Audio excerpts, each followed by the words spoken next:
آج ہم واہگہ بارڈر پر موجود ہیں۔ یہ واہگہ بارڈر صرف ایک سرحدی گزرگاہ ہی نہیں ہے، یہ ان لاکھوں قربانیوں کا امین بھی ہے اس پاک سرزمین کی آزادی کے لیے دی گئی۔ یہ گواہ ہے ان مہاجرین کی قربانیوں کا ہندوستان سے ہجرت کر کے اس پاک سرزمین پر پہنچے تھے۔ تو یہی وہ پہلا مقام تھا جہاں پہ کیمپ لگائے گئے تھے۔ یہ جو عکاسی کی ہے نا انہوں نے، یہ بہت اچھی کی ہے۔ نوجوان نسل کو بھی انشاءاللہ اچھا ہی میسج آ رہا ہے۔ انہوں نے بڑی قربانیاں دی ہیں اپنے وطن کے لیے، کہ مطلب انہوں نے کتنی محنت سے پاکستان کو حاصل کیا ہے۔ اس آرٹ سے پتہ لگتا ہے کہ مطلب کیسے سیکریفائز انہوں نے کیا تھا۔ بچوں کو پتہ چلے کہ پاکستان کتنا امپورٹنٹ ہے ہمارے لیے۔ اتنی جگہوں میں گئے ہیں لیکن پاکستان جیسا ملک کہیں پہ بھی نہیں دیکھا۔ Pakistan journey to true time تاریخ بیان کی گئی ہے۔ غزنوی عہد ہے، دہلی سلطنت ہے، مغل سلطنت ہے، سکھ سلطنت ہے، اور سامنے یہ جو وال آپ کو نظر آ رہی ہے، وار آف انڈیپینڈنس، یہ بانی پاکستان قائد اعظم محمد علی جناح کی چیئر ہے۔ یہاں پہ کلچر گیلری جو ہے وہ بھی بنائی گئی ہے۔ یہ حصہ مختص کیا گیا ہے پاکستان رینجرز پنجاب کے نام۔ السلام علیکم، میں آصف محمود اور آپ دیکھ رہے ہیں ایکسپریس نیوز۔ آج ہم واہگہ بارڈر پر موجود ہیں اور میرے پیچھے آپ کو باب آزادی نظر آ رہا ہے۔ یہ باب آزادی، یہ واہگہ بارڈر صرف ایک سرحدی گزرگاہ ہی نہیں ہے، بلکہ یہ ان لاکھوں قربانیوں کا امین بھی ہے جو اس پاک سرزمین کی آزادی کے لیے دی گئی۔ یہ گواہ ہے ان مہاجرین کی قربانیوں کا جو اسی واہگہ بارڈر کے راستے ہندوستان سے ہجرت کر کے اس پاک سرزمین پر پہنچے تھے۔ اس واہگہ بارڈر کی ایک بڑی پہچان تو یہاں ہونے والی پریڈ ہے، لیکن اس واہگہ بارڈر کی اصل پہچان یہ بھی ہے کہ جب لٹے پٹے قافلے ہندوستان سے پاک سرزمین پر پہنچے تھے تو یہی وہ پہلا مقام تھا جہاں پہ کیمپ لگائے گئے تھے۔ آج بھی پاکستان رینجرز پنجاب نے ان مناظر کی جو ہے وہ منظر کشی کی ہے کہ کس طرح یہ لٹے پٹے قافلے پاکستان پہنچے تھے۔ کوئی بیل گاڑی پر سوار تھا، یہ جس طرح منظر کی عکاسی کی گئی ہے۔ کوئی ریڑے کے اوپر کسی نے اپنا سامان رکھا ہوا تھا، کسی نے سر کے اوپر اپنی زندگی بھر کی جمع پونجی جو ہے وہ اٹھا رکھی تھی۔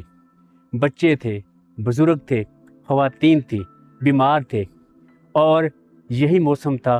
اسی طرح کی شدید گرمی تھی جس طرح اس وقت میں پسینے سے شرابور ہوں، اس سے زیادہ بری حالت میں، شدت کی گرمی میں وہ لوگ اپنا سب کچھ انڈیا میں چھوڑ کر اس ہجرت کر کے اس پاک سرزمین پر پہنچے تھے، اس پاکستان میں آئے تھے تاکہ یہاں پر زندگی گزار سکے۔ 1947 میں جب پاکستان سے اس سرزمین سے مہاجر ہندوستان کی طرف جا رہے تھے اور وہاں سے مسلمانوں کے لٹے پٹے قافلے ادھر آ رہے تھے، تو اسی واہگہ بارڈر پر اسی طرح کیمپنگ کی گئی تھی۔ یہاں پہ خیمے لگائے گئے تھے اور پھر یہاں سے جن لوگوں نے انڈیا جانا تھا انہیں اس سرحد کے اس پار بھیجا گیا، اور جو لوگ وہاں سے آ رہے تھے ان کا پہلا اسٹے یہاں پہ ہوتا تھا۔ اس کے بالکل ساتھ یہاں پہ اس ریلوے اسٹیشن کی منظر کشی کی گئی ہے جو ٹرین مہاجرین کو لے کر، پاکستانی قافلوں کو لے کر پہنچی تھی۔ ہندوستان سے جب پاکستان میں داخل ہوا تو پہلا اسٹیشن جلدو تھا اور اس کے بعد وارٹن اسٹیشن تھا۔ تو یہاں پہ اس کی منظر کشی کی گئی ہے کہ کس طرح ٹرین کے اوپر، ٹرین کے اندر لوگ سوار تھے اور کٹی پٹی لاشیں تھیں، زخمی تھے لوگ، بیمار تھے، اور بہت سارے لوگوں کے بارے میں تو یہ بتایا جاتا ہے کہ زندہ لوگ کم تھے ٹرینوں میں، فوت ہوئے لوگ جو راستے میں جن کو مار دیا گیا تھا، جو بلوائیوں کے حملے میں جن کی جانیں چلی گئی تھیں، وہ لاشیں وہ زیادہ تھی۔ تو ان چیز کی بھی یہاں پہ جو ہے وہ منظر کشی کی گئی ہے۔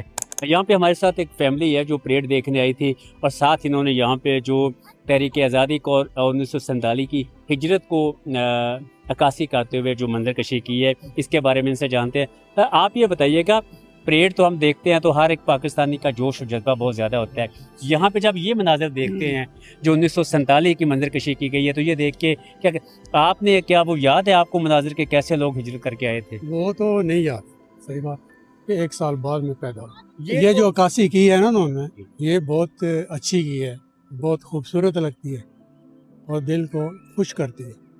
آپ کیا سمجھتے ہیں اس سے ہماری نوجوان نسل کو کیا میسج ملتا ہے؟ نوجوان نسل کو بھی انشاءاللہ اچھا ہی میسج آ رہا ہے، اچھا میسج آ رہا ہے، کوئی بات نہیں انشاءاللہ۔ آپ تھوڑا سا بتائیے کہ آپ کیا کہیں گے کہ جب یہ سارا کچھ ہم دیکھتے ہیں، چونکہ زبانی جو باتیں ہم سنتے تھے کہ لوگ جب آئے بے سر و سامانی کے عالم میں آئے، لوگ پیدل چلتے ہوئے آئے، لوٹ لیا گیا ان کو، یہ جو ساری چیزیں دیکھ کے کیا احساس ہوتا ہے کہ کیسے آئے ہوں گے وہ لوگ؟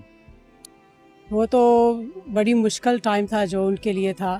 انہوں نے بڑی قربانیاں دی ہیں اپنے وطن کے لیے, تو خوشی ہوتی ہے یہ سب کچھ دیکھ کے, اور ہماری اگلی نسل کو بھی اور زیادہ جوش آئے گا کہ اللہ نہ کرے کہ ایسا کبھی ہیپن ہمارے ساتھ دوبارہ ہو یا کچھ. ویسے تو ہم پریڈ دیکھتے ہیں جیسے آج لائیو دیکھا, اور دوسرا یہ جو سارا انہوں نے بنایا اس سے یہ مطلب آنے والی نسل کے لیے ہے کہ مطلب انہوں نے کتنی محنت سے پاکستان کو حاصل کیا ہے.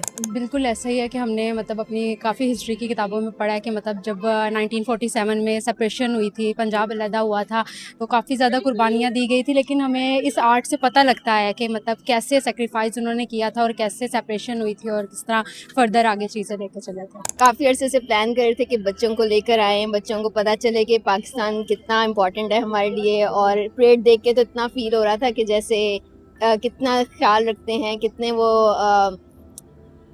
پیٹریوٹک ہیں پاکستان کے بارے میں, کس طرح سے پروٹیکشن کر رہے ہیں, اپنی پوری لائف ادھر گزار رہے ہیں. تو بہت ایموشنل بھی فیل ہوتا ہے کہ ہمارا ملک اتنا اپنائیت فیل ہوتی ہے, اور اتنی جگہوں میں گئے ہیں لیکن پاکستان جیسا ملک کہیں پہ بھی نہیں دیکھا. Welcome to Pakistan museum. اس وقت واگا بارڈر پر بنائے گئے پاکستان میوزیم میں ہم لوگ موجود ہیں, اور ہم سٹارٹ کرتے ہیں پاکستان جرنی ٹو ٹائم. یہ وہ سارے مراحل یہاں پہ بتائے گئے ہیں کہ پاکستان کن کن مراحل سے گزرتے ہوئے وجود میں آیا. نیچے جو ہے وہ پاکستان کے جو اہم مقامات ہیں ان کو جو ہے وہ ان کے ماڈلز بنائے گئے ہیں. بادشاہی مسجد ہے, اسی طرح جو وہ مزار اقبال ہے, زیارت میں بانی پاکستان قائد اعظم رحمۃ اللہ علیہ ان کی جو رہائش گاہ تھی اس کو جو ہے وہ ماڈلز کا بنایا گیا ہے. اور اسی طرح یہ جو آپ کو خوبصورت منظر نظر آ رہا ہے, یہاں پہ جو سلطنتیں تھیں ہندوستان پر, مغلوں نے جو حکمرانی کی, ان تمام کی جو ہے وہ تاریخ بیان کی گئی ہے. غزنوی عہد ہے, دہلی سلطنت ہے, مغل سلطنت ہے, سکھ سلطنت ہے, اور سامنے یہ جو وال آپ کو نظر آ رہی ہے وار آف انڈیپینڈنس, آزادی کی جنگ جو ٹیپو سلطان سے شروع ہوئی. یہاں پہ وہ ساری اس کی ہسٹری بھی بیان کی گئی ہے, پری 1857 سے لے کر آگے پوسٹ 1857 تک کس کس طرح آزادی کی یہ جد و جہد, یہ جنگ شروع ہوئی جو بالآخر پاکستان کی آزادی تک پہنچی, اور اس تحریک کے نتیجے میں ہمیں ایک آزاد ملک جو وہ نصیب ہوا. پاکستان میوزیم کی جو سب سے خاص بات ہے جو شاید آپ نے پہلے کبھی نہیں دیکھی ہوگی, یہ ایک نادر و نایاب چیز, یہ کرسی, یہ بانی پاکستان قائد اعظم محمد علی جناح کی چیئر ہے جو اس پاکستان میوزیم میں محفوظ ہے.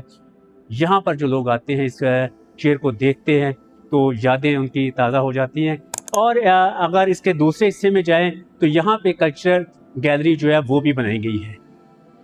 یہ وہ چیز ہے جہاں پہ آپ کو سندھ, بلوچستان, پنجاب, خیبر پختونخوا, کشمیر, گلگت بلتستان, ان سب کے ماڈلز یہاں پہ نظر ہیں کہ یہاں پہ اس طرح ماڈلز بنائے گئے ہیں کہ روایتی وہاں پہ لوگ کس طرح کا لباس پہنتے ہیں. تو یہ ایک خوبصورتی کا احساس ہوتا ہے, ایک پاکستانی ہونے کا احساس جو ہے وہ یہاں پہ آ کے اجاگر ہو جاتا ہے. یہ حصہ مختص کیا گیا ہے پاکستان رینجرز پنجاب کے نام.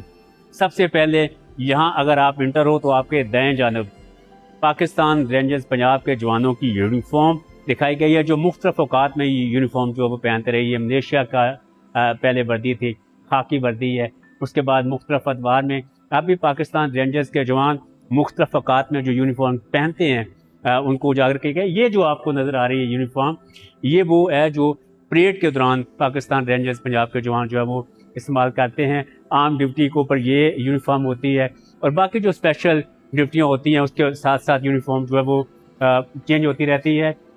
اور ایک خاص چیز جس کا ذکر نہ کیا تو شاید ہماری یہ رپورٹ ادھوری رہے گی, یہ پاکستان رینجرز پنجاب کے ان شہداء کے نام لکھے ہوئے ہیں. باب آزادی کے بالکل سامنے یادگار بھی بنائی گئی ہے جہاں ان تمام پاکستان رینجرز کے شہداء کے نام ہیں. یہ اس وقت سے یہ نام شروع ہوتے ہیں جب 1965 کی جنگ ہو, 1971 کی جنگ ہو, بعد میں جو انڈیا کے ساتھ جنگیں لڑی گئی پاکستان کا دفاع کرتے ہوئے, جن پاکستان رینجرز پنجاب کے جوانوں نے دہشت گردی کا مقابلہ کرتے ہوئے جو جانیں قربان کی, ان سب کے یہاں پہ نام ہے. اوپر جو ہے وہ پاکستان رینجرز پنجاب کے جتنے ان کے آگے ذیلی شعبے ہیں, جن میں ستلج رینجر ہے, چناب رینجر ہے, ڈیزرٹ رینجر ہے, ان کی ساری خدمات کو جو ہے وہ اجاگر کیا گیا. تو یہ پاکستان میوزیم جو ہے، یقین کریں اس میوزیم کو دیکھ کر پاکستان سے محبت، پاکستان سے عقیدت، پاکستان سے پیار، خاص طور پر افواج پاکستان اور پاکستان رینجر سے پیار اور محبت کا احساس جو ہے وہ مزید دگنا ہو جاتا ہے.